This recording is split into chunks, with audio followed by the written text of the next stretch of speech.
All right, we're doing the Friday feed bag a little early this week. What with the Thanksgiving holiday coming up, just a reminder, we'll be off Thursday and Friday and then back at it on Monday. Remember that Friday feedback includes emails sent to info@davidpakman.com, but then also comments, replies, or direct messages on any of our social platforms. Our game, and I want to start here with MST3K Pimp. I think that's Mystery Science Theater 3000. See how I know stuff, guys? I'm not completely out of touch. Who says, I seem to recall Michelle Obama pushing for a school health initiative and the right excoriated her. Yeah, so this is a really important thing to dig into. It is true, and it's an absolutely accurate assessment that now that you've got this RFK, raw milk, ivermectin smoothies, no vaccines, no fluoride thing going on, MAHA, Make America Healthy Again, the right wingers are absolutely loving it, saying this is what we need. There's obesity, there's diabetes, there's all these different things. When Michelle Obama was like, hey, maybe we'll plant and eat more vegetables and it'd be great for school lunches to be healthier, the right excoriated her.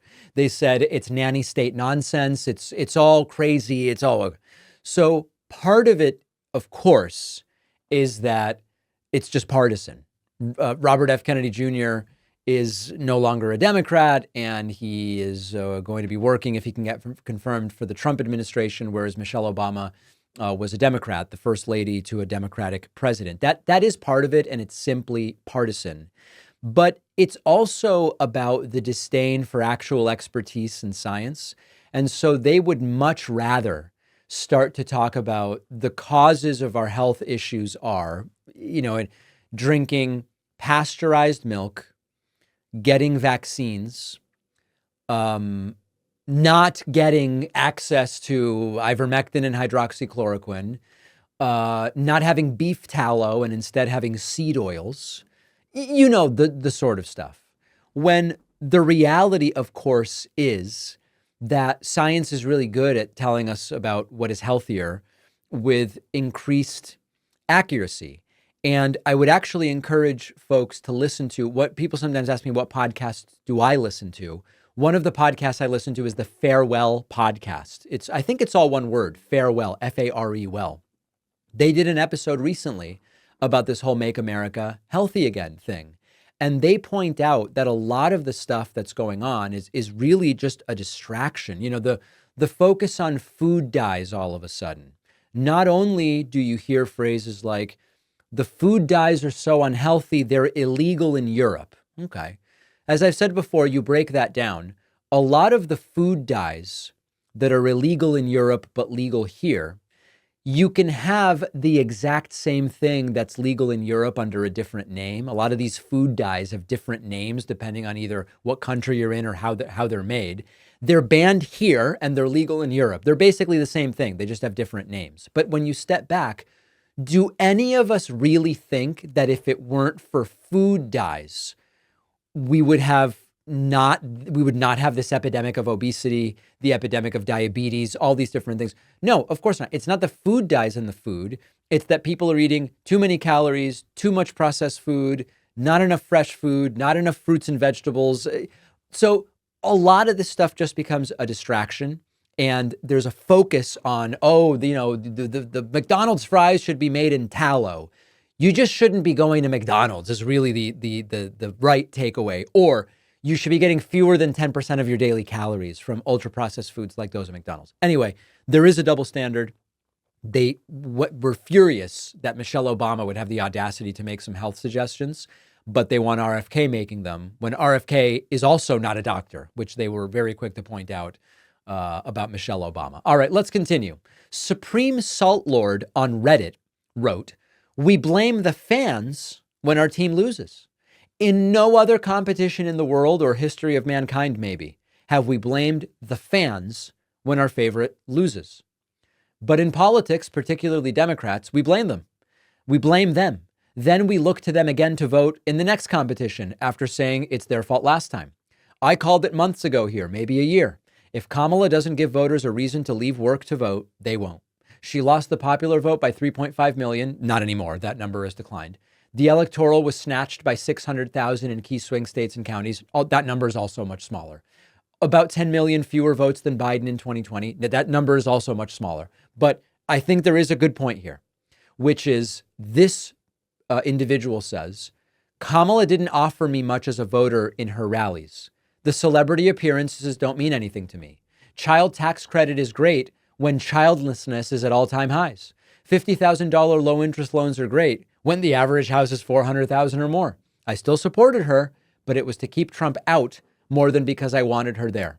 Kamala represented business as usual, and that sucks when business for most is bad. God help us all over the next 4 years. I hope none of us get denaturalized or killed by the state. Yeah, listen, I am not going to sit here and tell this person, you're wrong about how you felt. Obviously, this person felt this way, and so did millions of voters who said, I'm not seeing what's being offered to me. Now, you might counter and say, well, why isn't it about what's being offered to you? And not, it should be about what's being offered to the people.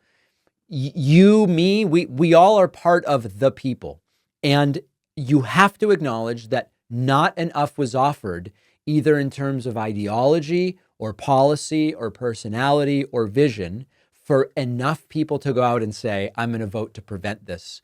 And that's why we ended up where we are. It has to be part of the accounting in thinking of 2026 and 2028. And while the instinct of some might be to attack that person, I think the critical part, if we want to win, is we have to listen to the way they ended up feeling. Doesn't mean they got a lot of their numbers wrong, no doubt. But we have to understand that. Indian Kiwi on subreddit said, why do Democrats let Republicans run circles around them? Take this McBride issue, referring to Sarah McBride, the first trans member of Congress. The Republicans are passing the bill to obviously spite her. That is literally in her own words. Congresswoman McBride took the smart decision and said, yeah, it sucks, but I will abide by the dumb rule. And then AOC drags on with her statement, this will make women and girls unsafe. Just let it go. The GOP are playing this culture war crap because that is literally all they can do. And the Dems walking into their trap. Do you know who is going to feel awkward? The Republican congressman when they get a boner watching Sarah McBride come into their bathroom. So as is often the case, there are things to take that are relevant from this and things that maybe I don't subscribe to as much. Over the last couple of weeks, a number of left-wing commentators have acknowledged we maybe should realize that to a lot of people in the country, the entire trans issue is just seen differently. Some of these left-wing commentators were wrongly attacked, like Aaron Rupar was attacked for posting something that like, hey, while I'm all for this stuff, a lot of people aren't and we should ignore it. And of course, Aaron and others aren't saying we ignore it, but we have to acknowledge that for a lot of voters, this stuff is a net negative. It's kind of like, to a degree, when Democrats talk about guns in federal campaigns, it usually just hurts them. So it's not we pretend trans people don't exist. Obviously not. But I think the AOC example is a good one. It's not obvious that saying Sarah McBride in DC at the Capitol has to use the men's room makes, quote, women and girls less safe. It's still a problem. I still think that what Nancy Mace is doing is disgusting. I'm for defending the rights and equitable treatment of all LGBTQ plus people. That doesn't change. But maybe the going extra and continuing, rather than what Sarah McBride did herself, which is to say that they're obviously targeting me. They're upset. It's for spite. I'm going to go and be a lawmaker and represent my constituents, and I'll just use the bathroom they tell me to use, right? Like, at the end of the day, what's she going to do? I do think it's worth considering that perspective while acknowledging we're not abandoning the trans community. One other on this issue, this is from MKY Mouse 73, who says, serious question. If conservatives want trans women out of women's restrooms, then should they go to men's rooms? And thus, would they allow trans men into women's restrooms? Really serious question. I don't know the answer. I'm not trying to be political. Conservatives want trans women out of women's rooms because they were born male, regardless if they have female genitalia. So would they allow trans men into the women's rooms, thus okay with people born female, but now with penises into the restroom? If no to both, where should trans women, and I think They mean trans women and trans men go to the bathroom. Yeah, this is, of course, there's a couple sides to this. It seems as though these Republicans really want trans women in the men's room, and they don't seem to have any concern that is symmetrical with regard to whatever it is they claim to be concerned about. But it also, as we talked about last week, are they saying they want Blair White in the men's room? Are they saying they want Chaz Bono? I think I pronounced it wrong last week. People told me about it. Do they want Chaz Bono in the women's room? That also doesn't really make a lot of sense. At the end of the day, I think they just want to harass trans people. That really seems to be what this is about. Juliet Ridley said if Kennedy hasn't got the balls and fortitude to refuse the poison and advertising it, at least that's how he sees it, referring to RFK having McDonald's with Trump, how is he going to stand up against Trump on decisions he needs to make that Trump won't like? Yeah, no, I mean, listen, it is a fair criticism of RFK that despite his whole MAHA thing, we see him having high fructose corn syrup Coca-Cola out of a plastic bottle and McDonald's food on Trump's plane. Seems like a conflict, seems like an inconsistency, and I completely agree with it. At the same time, it seems that as far as the policies he wants to put in, he and Trump seem pretty aligned, so I don't know if it's going to be a problem. Jason Yarmuk says, yeah, after I said that we were being targeted potentially by some of the incoming folks that will be around Trump, Jason says, yes, please go after the radical left-wing shows like Pakman. Censor them like they did to conservatives. It doesn't matter that everything Jason is saying is untrue. Nobody censored conservatives. But this is exactly what I'm talking about. There is a group of Trump supporters, and it is bigger than some of us want to admit for our own sake. There is a group of Trump supporters that are desperate for shows like this one. I just punched the mic because I'm getting so agitated. Desperate for shows like this one to be targeted. We're going to do everything we can to prevent it from happening. Oh, one more on the trans issue. Scott O'Leary wrote, I'm a coach in girls club volleyball. I have never, after coming into contact with hundreds of teams, ever coached or competed against a transgender girl. I'm not sure where I would fall on this issue if I was faced with it, but the point, David, that you're making is spot on. Compared to the economy, fair taxation, healthcare, lack of affordable housing, it is a very tiny issue. I also work in a school with a number of LGBTQ kids, and I'm worried about them. Yeah, I got a couple angry messages from trans folks after I said on the Piers Morgan show, almost no one is trans, and almost none of the trans people are competing in sports at a level competitive enough where this actually makes a difference. A few people wrote to me and said, David, you clearly don't care about trans people. And of course, that's not the issue. The issue is what I was saying earlier, which is that the drama around this is totally unnecessary. Sports leagues and competition boards and whatever, they've dealt with the issue of intersex people for a really long time and are very well equipped to make decisions right for their league.